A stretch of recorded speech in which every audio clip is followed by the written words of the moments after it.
So you went from these two films almost to the complete opposite to what you called the nudie cutie films with The Desires of Dawn and The Hunt for Super Fox. Yeah, like The Hunt for Super Fox and Desires of Dawn were both like kind of shot pretty close together. Desires of Dawn was kind of my giving in and kind of switching gears, because by the time I had done Mondo Sacramento 1 and Mondo Sacramento 2, I had done so much research in these films, and I was really so just into that whole mindset. And sometimes it wears on your brain of reading about the crimes and all of the heavy stuff, and you get so obsessed with the thinking of it, and you're really into it. And a lot of people liked it, and certain people liked certain ones more than others, but they'd always just kept bringing up all the nude in the film, the nudity in the film, this and that stuff.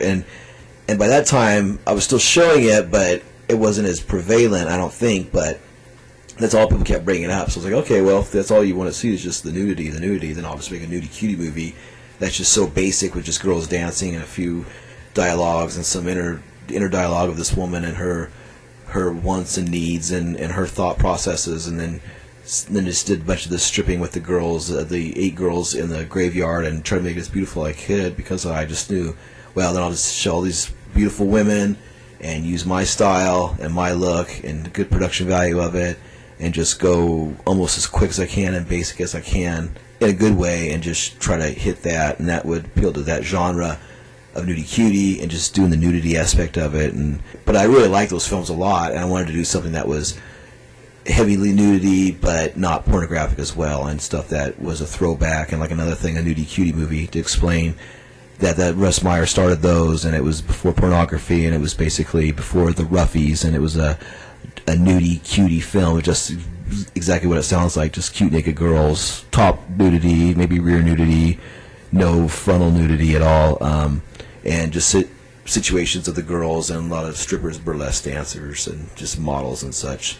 So, and then with The Hunt for Super Fox, I kind of wanted to do a fake music mockumentary kind of deal about a girl band from Sacramento that had a one-hit or two-hit wonder, and then quickly blew up and had all these problems, and then disappeared, and then behind the music type deal. So I wanted to do something like that, and then show that, and do a reenact, which is kind of like a Mondo thing, basically. Kind of just took that Mondo deal and kind of just mixed it with that, and just something kind of short that I wanted to do, kind of like a music type thing. Because I was hanging out with people that had that, and it was just, that was what was around at the time. So I wanted to kind of branch off and kind of do the girl gang thing, but with a music aspect as well, and kind of do something different like that. So is it easier or harder to get nudity from cast members on your like 8th film versus like your first film? But yeah, no, at first it was basically, it seemed like it was more of a trepidation. By the time you hit the 12th film, you just say, okay, this is what's needed, this is what the film is. There's topless nudity, there's whatever the situation is, and you just place it in there with the ad or with your message, and just let them know straight off. And then, you still get a lot of people that just don't answer you back, or turn it away, or tell you why they can't do it, or something. And there's some that say, sure, that's no problem, and then that way it's good, instead of having to ask as you're doing it or something, which is never good, But the more you shoot, the more you learn, and by now I've shot over 12 films and had 120 shoots, and shot over 60 women for photographs and such. So it's definitely easier as you do it, just like anything. Like Kaufman always says, shoot nudity on the first day.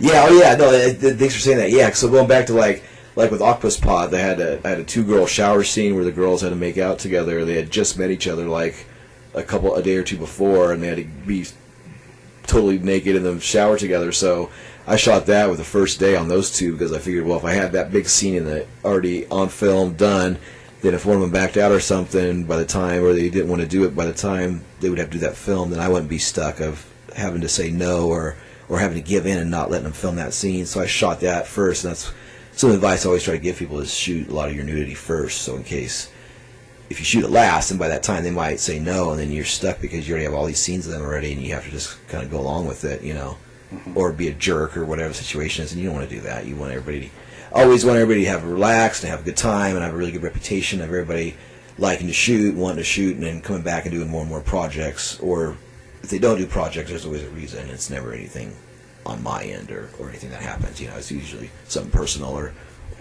some life change or something. So your latest film is Simone the Femme du Monde. What can you tell us about that?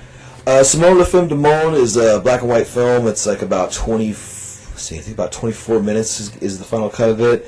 It's black and white, and it's basically my homage to Val Lewton films and kind of like The Seventh Victim and Cat People and those type of films. It's basically about this woman who's on the run from a group that worships the god Ovinik, and Ovinik's another myth again. This is like a cat-like demon that the peasants worshipped, and they basically, this cult of people worship this deity, and they may or may not turn into cats, and Simone basically escapes from the cult and is on the run, and doesn't trust everybody around her, and she's basically pursued by the cult. Well, it's obvious from your name, Simone, here, that Val Lewton is a influence here, considering, right? Simone, right, was their name? Yeah, that's from Cat People, and then I based her look on the lady from The Seventh Victim. I forget her name, but yeah, she's the lead of that. If you look, that looks like Liz, and so it really worked out good. Now, can people already see Simone, or is that still being worked on? Simone premiered at Crypticon in Seattle in May, at the end of May of this year, 2015. It played there and had its premiere. And since that, I started working on 2 other films. So basically, Simone right now is kind of in limbo. I'm either going to put it on the Vimeo channel in the next few months, or I'm going to try to have a local screening of it at either a local theater or a smaller place, or maybe put it in some film festivals. I'm not sure what to do with it yet, because I know if I put it on my channel, then I might not be able to show it anywhere, so I'm trying to figure out the timing of that. Or I might put it with Report 2057 or with Mondo Visions, or maybe do them all together, or have a night where you can see all 3 of my films and be out in 2 hours, which might be kind of nice. So, obviously, horror films are always going to be here. There's underground films you see. I'm sure everybody gets on Netflix, sees there's just 1,000 horror films you never heard of that are on there. But it seems like, to me, in terms of like theaters right now, it seems like mainstream horror is almost dead. So, what you disagree with that? Well, yeah. Yes and no. Mainstream horror, I think, was never really ever there. And I don't know if I don't know. What would be the time when it was there? I would say 80 to 84, when it was like the slasher craze. But even then, that was low budget studios for the most part, or big budget studios making low budget copies of low budget product. Then maybe after Scream, that whole period. Yeah, that I would say is the whole Wes Craven stuff. Maybe in that time frame. But even then, if you still look, those are still B-money pictures compared to... Right. There was never, like, The Shining or something where it's an A-list picture. No, but, once Platinum Dunes came out with the Chainsaw remake, it seemed to be, once again, almost seemed like every Friday there was some sort of horror film. Now you can't see one... It's like you get one Unfriended a year, or maybe a Paranormal Activity, and the rest of them go straight to VOD. Yeah, like for me, because, it seems like when you start creating films, and you hear a lot of directors and filmmakers and people do that stuff, when you start doing stuff, you kind of stop watching other stuff. Not because you don't want to copy, but just because you're busy and you just don't have the time. But I see so much stuff that I never see, that I see advertised on TV, all these paranormal this and the ghost stuff with the copy and the whole Conjuring and all that type of stuff. And to me, I see all that stuff, and I'm sure it's really low stuff, but they're probably spending more money on their advertising than the film. But to me, that's almost the equivalent of a Saw or a Hostel or somewhere. It was those are coming out every year, and every Nightmare on Elm Street and those type of deals. I think we romanticize them because we were younger and stuff, but looking at them from a monetary aspect and such, I think they're still big pictures, Well, without Freddy Krueger, New Line never would have been able to do Lord of the Rings. So. Yeah, and also then without John Waters, New Line wouldn't have even got to the level to be able to do Freddy Krueger either, because they were New Line was working with John Waters like really early, and Toby Hooper. Yeah, Toby Hooper, those guys and stuff. So it was really cool that they were doing that stuff way back then. So what's next for Desperate Visions and Jason Rudy? Where are you heading off next? Well, 2016, I'm gonna. Right now I'm in post production on Report 2057, which there's those sexual report films from the '60s. So I basically did a sex report movie that's more of a women's point of view and stories of sexual history and such, coincided with a science fiction futuristic film. With that, and I don't think there's going to be no nudity in that again. I'm doing that as kind of like as one side of the coin, and then on the other side of the coin, I'm doing Mondo Visions, which is a nudie cutie movie, and right now that's actually in production, and I'm about a third way through shooting that, and that's just straight, basically a remake of How the Desires of Dawn was kind of a remake of Orgy of the Dead by A.C. Stevens and Ed Wood. Mondo Visions is going to be basically a remake of Russ Meyer's Mondo Topless, where I'm just cutting all the footage together of different situations with topless nudity and rear nudity and such, and music and narration and that. So I'm going to have both films about sex, but one with nudity and one without, and two totally different films. So that's what I'm going to be doing next year, and then keeping the podcast, and then probably doing the channels and podcasts, and trying to keep getting the Desperate Visions brand out there, and trying to keep make a product and trying to make some money in these times of changing films and venues and online streaming and sharing and bootlegging and everything else. Digital age, it's really changed the whole landscape of even people that were amazing directors can't make money and such. So it's really, it's wide open, but it's very frustrating and very very unsure of what there is out there, Well, before we were recording, I was saying to you that back in, let's say, the early 90s, if you made a low-budget film at all, anybody, you got press for it because it was like, oh my god, how did you do that? That's incredible, you made this film. Now, anybody can make a film, and so no one's impressed anymore, even if you contact people or media. It seems like your film has to really stand out for anyone to notice, or there's a lot of people I talk to online that are in the business, and they say everything they see on their Facebook is a different Kickstarter campaign, and a lot of maybe the good projects aren't getting funded because there's too many bad projects flooding. Yeah, it's weird. It's almost like we had talked about, there's a certain amount of groups of established low budget horror people that could put out a lot of projects, or there's the niche of working for the Sci-Fi Channel where you do the Sharknadoes and the Lava Spiders and the this versus that and all this other stuff, which is cool. I mean, it's all schlocky 50s type movies, and 70s disaster stuff, which I'm all down with that. I mean, there's some it's better than others and such, but there's still that going on. And then there's the people that are just doing the ultra low budget stuff on their own, or they got to deal with a channel or something, or they got something going, but it's so rare, and even getting projects done. And then if you get something that's on such a huge scale of at least 7 or 8 figures, it's hard trying to get the money back from that, nowadays. I mean, you go right on VOD, and like we were saying earlier, that the shelf life of films nowadays are so much shorter because everybody's attention span and how much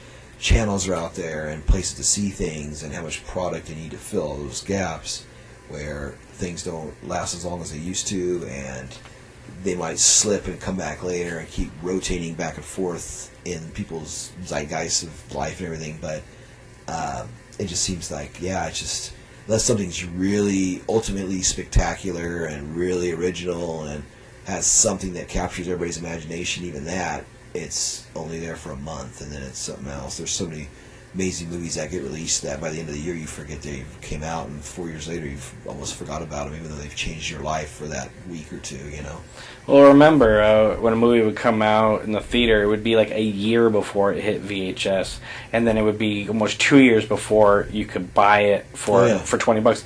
Now, from theater to Blu-ray release is less than 3 months. Yeah, like we were talking about with Fangorian horror and stuff. I mean, growing up in the 80s and stuff, like I remember reading about a movie and you'd see picture, and by the time that magazine was out, that was already like 4 months later by the time that article was written, and you'd see behind the scenes photos of a, say, Pumpkinhead or Nightmare on Elm Street 3 or 4 or something, and then by the time the movie, and then that would be played, and there'd be 2 or 3 issues. They would probably take that content and spread it out over those 2 or 3 issues, and that would prime you on that. Then you'd see it, and see it maybe once or twice or more in the theater, and then, you know, it would go, and then it would play for a month or so, and then it would go away for a month, and then play secondary theaters for maybe a month, and then go away for 4 months, and then it would be another 3 or 4 months before it would come on video. Then it would come on video, and it was a big deal, and then it would last for 2 or 3 summers. You would watch it or go over and stuff, you know, and that's so rare nowadays.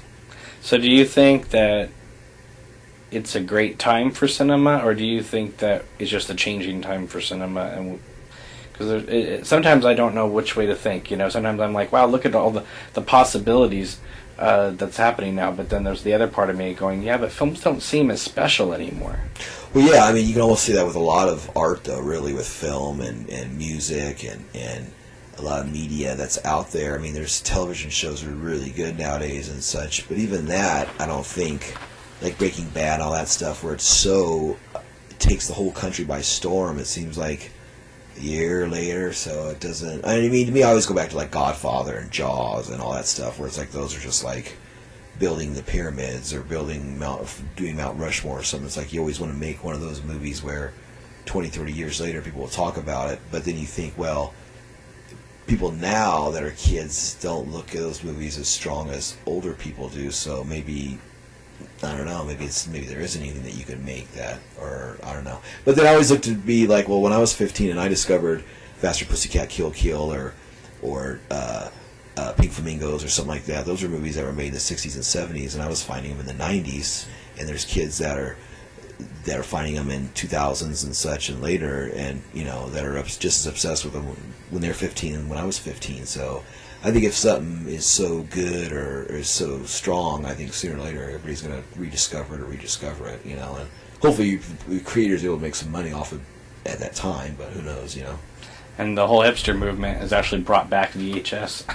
Yeah, I know, it's so funny. It's like, that's why we tell people, like, don't throw stuff away, man, because, like, there was so much stuff that I got rid of and certain things and other things I knew that were interesting, but yeah, it's, you know, one man's trash is another man's treasure. It was just so crazy. You see the value of some of that stuff, and it really blows you away, and it's just like, but it's that collector market, and it's so funny because with everything being digital and stuff, people still like packaging, and DVD is still not dying, and there's good stuff being put out on DVD and not Blu-ray and certain things, and it kind of surprises me, but it makes me happy in another way too. Like, wow, I thought that was dead 4 years ago, and it's still like just hanging strong, you know, because some stuff doesn't need to be on Blu-ray. There's no reason for it to be on Blu-ray. It's just a bigger thing to hold the footage, but they're not up converting it or fixing it and just putting it on there, so why do that? It's really not necessary.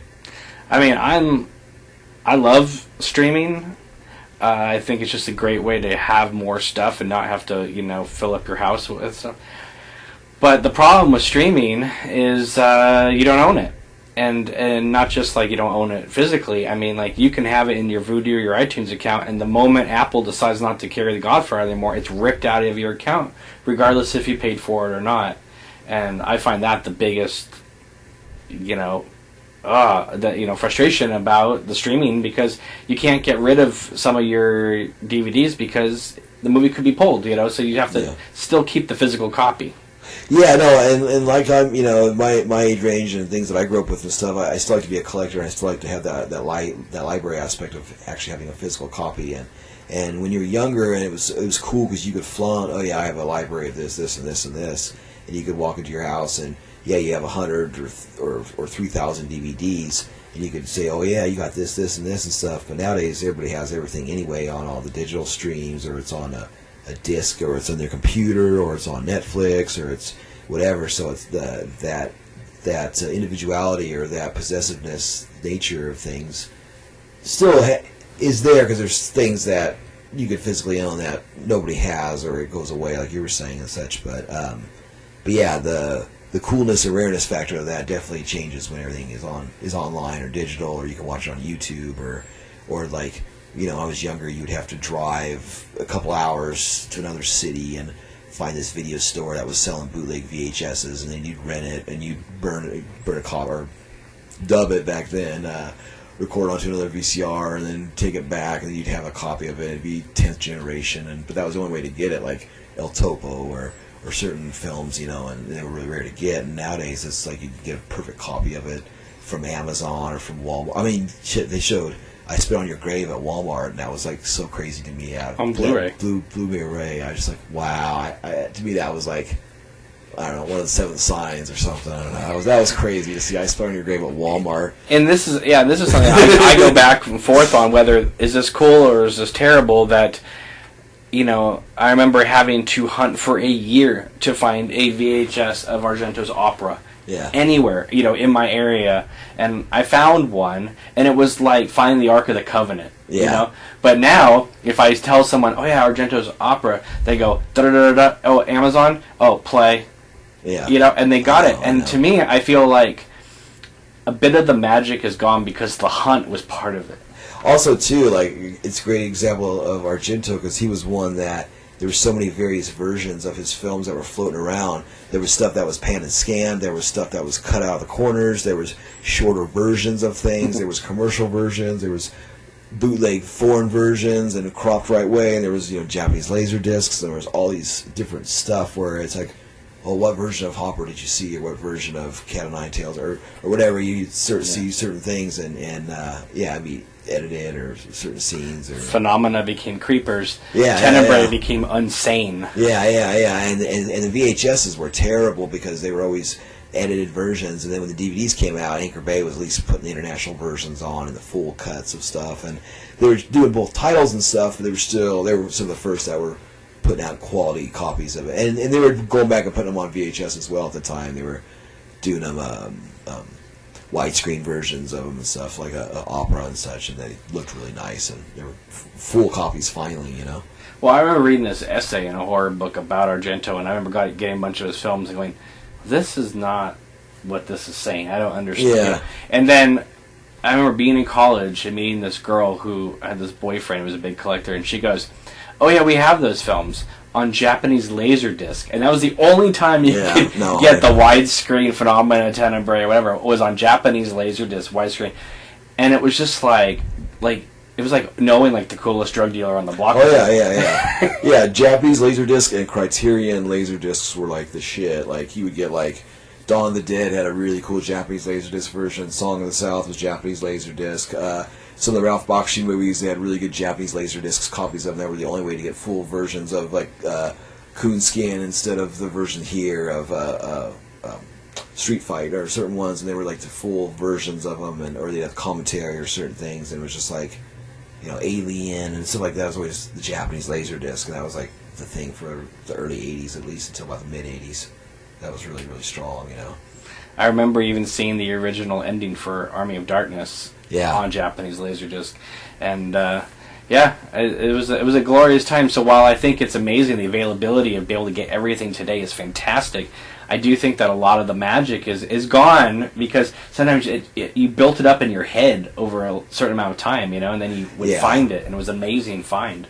Well, nowadays I think it's there, but it's in like conventions and such. Like, but even then they kind of crack down on the illegal stuff. But a lot of times, even like for a while, like All the Boys Love Mandy Lane, and there were certain movies that you can only get at conventions before they were finally released years later, widely available or whatever. But movies that would get pulled and they put on the shelf, and you'd go there and they'd have a bootleg copy of it or something, and they would be there. So it's like, or you'd have to know somebody, and they'd pull out another box of stuff. Well, I got this and this, you know, I can't show it, but this is what it is, you know. It wasn't X-rated or nothing, it was just stuff they couldn't sell. But to me, that was kind of like a newer generation of these cool little video stores. It was only for a couple hours one day every couple months, you know, but to me, that's a little better than going over the internet, but yeah, it's pretty close, you know. I remember going up to some convention tables, and they were selling all these DVDs and VHS, and I'd be like, "What do you got under the table?"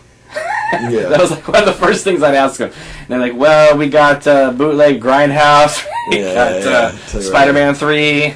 Yeah. All right, I'll take those." Well, yeah, it's funny, but even like before that, like I remember there was that video search of Miami.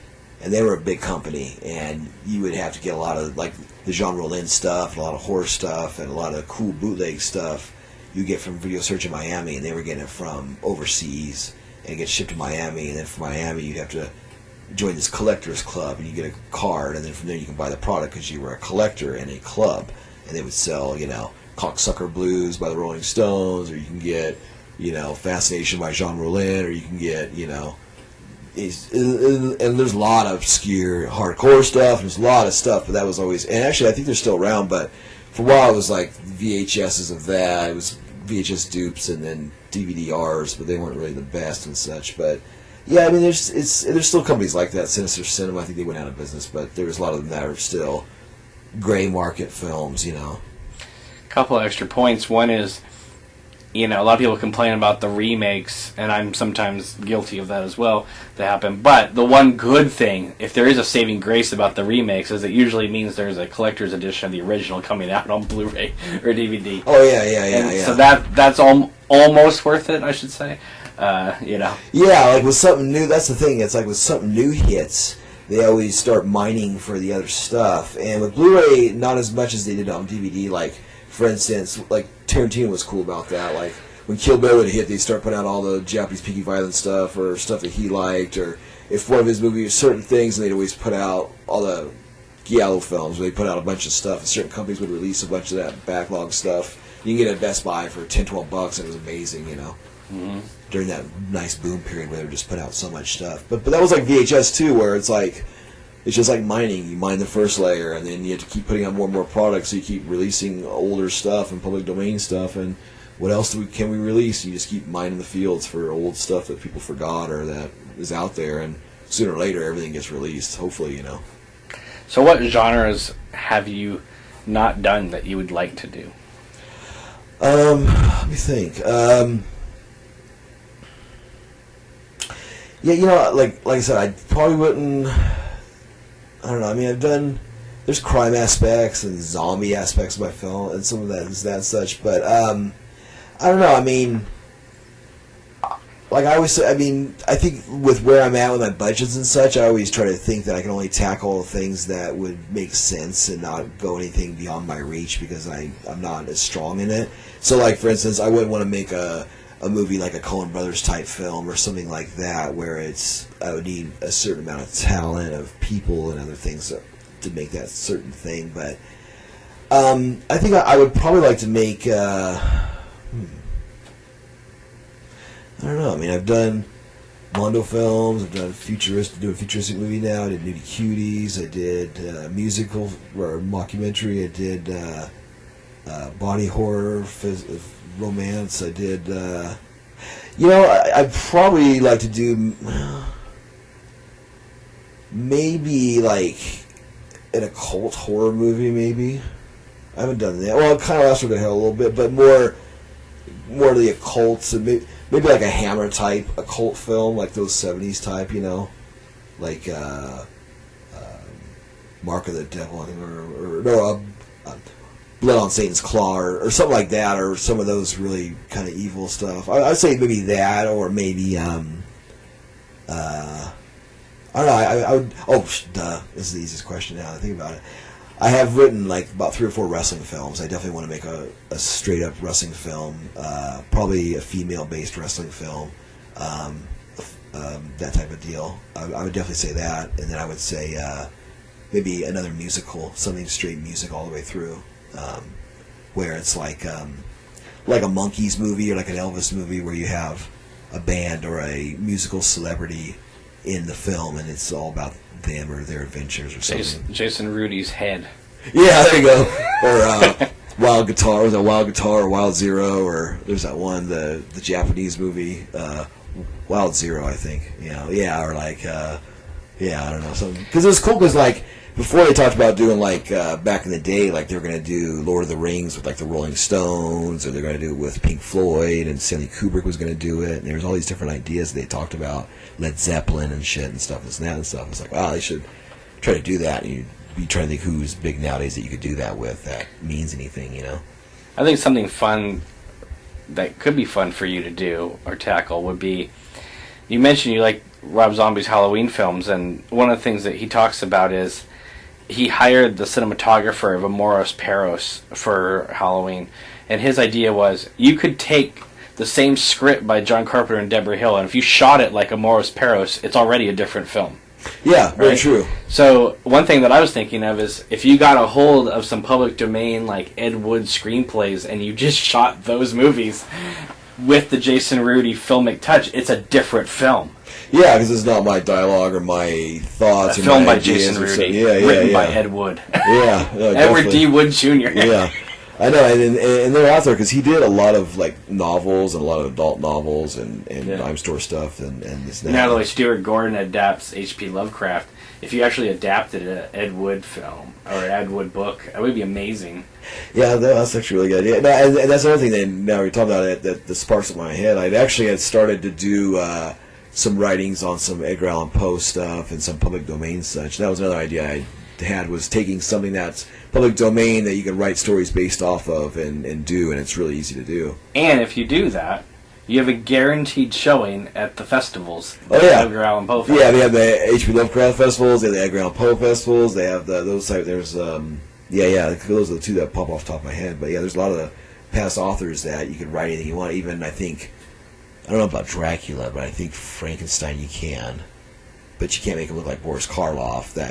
The square head and the bullets, you can't do that. But there's certain things that you can do, because I'm not sure about Dracula because Nosferatu I know was sued when that came out and such. And I'm not sure nowadays if you could do Dracula or for how you can do a vampire film, but you can't. I'd probably call him Dracula. Yeah, something with Bram Stoker because I think his estate still owns a lot of that. But there's like a lot of stuff that you can do. It's just like I'm trying to think if like some H.G. Wells stuff is public domain now and such. Like a lot of people do. Dr. Moreau and just such. Google public domain works. Yeah, no, it's crazy. Yeah, there's certain things that you're just like, wow, I can't believe that wasn't covered. But that's why everybody does Edgar Allan Poe's and H.P. Lovecraft. You see a lot of those. Full Moon and all that. Do all those like crazy and such, and that's why it's already built an audience, like you're saying, and it's a good subject matter. Plus, there's an actual festival, several festivals you can show them at. Yeah, and then if you have play with stuff that's public domain on your stuff, then you're totally set. So. Exactly. The creative aspect and the art of creativity, the process of creativity. It's a rotating show of friends of mine, colleagues of mine that we talk to and have them ask me different creative questions and such about creativity, because to me creativity is a really interesting thing, and I'm always obsessed with how somebody comes up with a creative idea or what's the creative process. If it's something that they read, something that they have built inside of them. If it's some people believe it's a message from God, some people believe it's just a message from somewhere that goes into their head and they just write, or if they meditate or whatever. Like for me, I always find that as soon as I lay down at night, that time when your head hits the pillow, those 3 or 4 minutes, I try to always keep a notepad because your mind is really open and relaxed, and you if you keep yourself into that mindset of thinking back to certain specific things and ask yourself questions, usually you'll get answers for them in that time. If you keep that up over and over and over again, I find that I get a lot of cool breakthroughs or titles, or certain things will come to me, or just 2-sentence setups or ideas or seeds of ideas, and I'll write them down, or I'll try to repeat them to myself 20-30 times when I go to sleep because I don't have a pencil, so I remember them the next day and such. But to me, that's really, really important, is to try to be open to the creative aspect, or anything you think of, or voices, or messages, or any type of ideas you see, because everything's taken from something, and if you create something, everybody's always going to say, oh, that reminds me of this, or reminds me of that. And if you take something and acknowledge it, it's one thing, but if you take something that reminds people of something, and that's not even in your lexicon or in your vision, then that's something that you're totally free of, because then it's not taken from something else. But yeah, that was my wrap up on creativity and one way to think about creativity. So I hope everybody out there listening to this stays creative and gets creative if you're not creative yet, and write and sing and create, paint, do everything you can, because you're only here once, so do as much as you can. Have a good night.